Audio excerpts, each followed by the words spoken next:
P D M کی سرتوڑ کوشش ہے کہ اس کے ساتھ مذاکرات کیے جائیں۔ خاص طور پر پی ڈی ایم کی خواہش ہے کہ اسٹیبلشمنٹ یعنی فوج کسی بھی طرح ان سے مذاکرات کرے۔ شاہد خاقان عباسی نے اسی حوالے سے لندن جا کر میاں نواز شریف کو پیغام پہنچایا تھا۔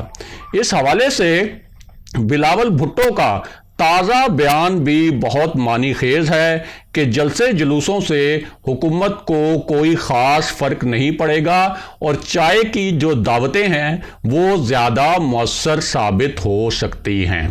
بہرحال واپس آتے ہیں آرمی چیف جنرل باجوہ اور مریم نواز کی ملاقات کے معاملے پر، اور ساتھ ہی آپ کو یہ بھی بتاتے ہیں کہ وزیر اعظم عمران خان نے کیا دو اہم اور معنی خیز نکات اٹھائے ہیں۔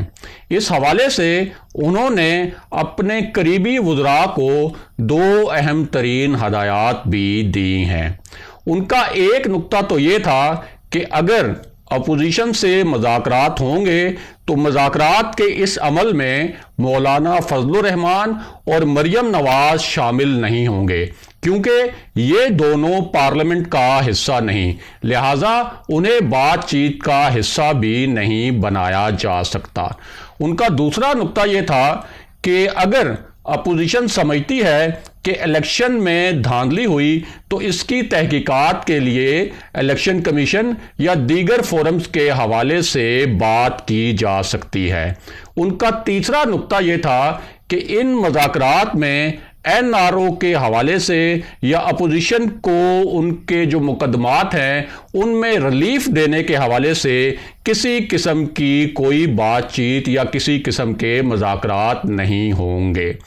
اور اب بات کرتے ہیں مریم نواز اور army chief general Qamar Javed Bajwa کی ملاقات کا معاملہ کیا ہے۔ تو آپ کو آگاہ کریں کہ اس معاملے کا پس منظر سمجھنے کے لیے ایک واقعے کے متعلق جاننا بہت ضروری ہے۔ یہ واقعہ ایک تقریب کے متعلق ہے۔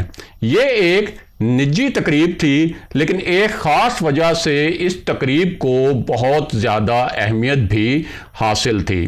اس کی اہمیت کا اندازہ اس بات سے بھی لگایا جا سکتا ہے کہ اس تقریب میں پاکستان کی تقریباً پوری سیاسی اور فوجی قیادت خود یا ان کے نمائندے شریک تھے۔ یہ تقریب army chief general Qamar Javed Bajwa کے بیٹے سعد صدیق باجوہ کی شادی کی تقریب تھی۔ اس تقریب میں جہاں جنرل راحیل شریف اور اعلیٰ عسکری حکام شریک تھے، وہیں اس تقریب میں وزیر اعظم عمران خان، بلاول بھٹو، خواجہ آصف، اعتزاز احسن، چودھری نثار علی خان اور تقریباً تمام سیاسی جماعتوں کے بڑے رہنماؤں نے شرکت کی تھی۔ اس وقت اپوزیشن الیکشن میں دھاندلی کے الزامات بھی لگا چکی تھی۔ اس حوالے سے اسٹیبلشمنٹ پر انگلیاں بھی اٹھائی گئی تھیں۔ میاں نواز شریف نااہل اور سزا یافتہ بھی ہو چکے تھے، لیکن اس کے باوجود یہ جو ایک تلخی کا ماحول تھا سیاست کے اندر، اس کے باوجود جنرل باجوہ نے ان تمام سیاسی رہنماؤں کو مدعو کیا تھا اور وہ خود بھی اس تقریب میں ان رہنماؤں کا استقبال کرتے رہے۔ اب بلاول بھٹو نے اپنی ہمشیرہ بختیار بھٹو کی شادی میں شرکت کے لیے army chief general Qamar Javed Bajwa کو دعوت دی ہے۔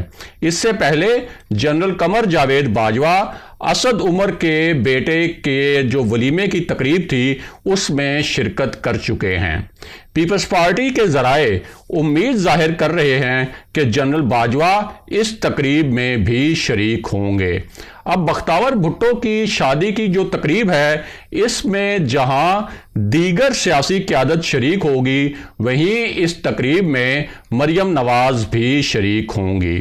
اس تقریب کے دوران مریم نواز اور جنرل باجوہ کی الیک سلیک بھی ہو سکتی ہے، اور صرف اس بنیاد پر کچھ حلقے یہ دعوے کر رہے ہیں کہ کہ جنرل باجوہ کی مریم نواز سے کوئی خاص اور کوئی سیاسی نوعیت کی ملاقات ہونے والی ہے، لیکن یہ جو دعوے کیے جا رہے ہیں ان دعووں میں کسی قسم کی کوئی حقیقت نہیں۔ دوسری جانب آصف علی زرداری نے میاں نواز شریف سے رابطہ کر کے وزیر اعظم عمران خان کے خلاف تحریک عدم اعتماد کی تجویز بھجوائی تھی۔ میاں نواز شریف نے اپنے تحفظات کے باوجود انہیں اس حوالے سے ایک مثبت پیغام پہنچا دیا ہے۔ اگلے پروگرام تک کے لیے خدا حافظ۔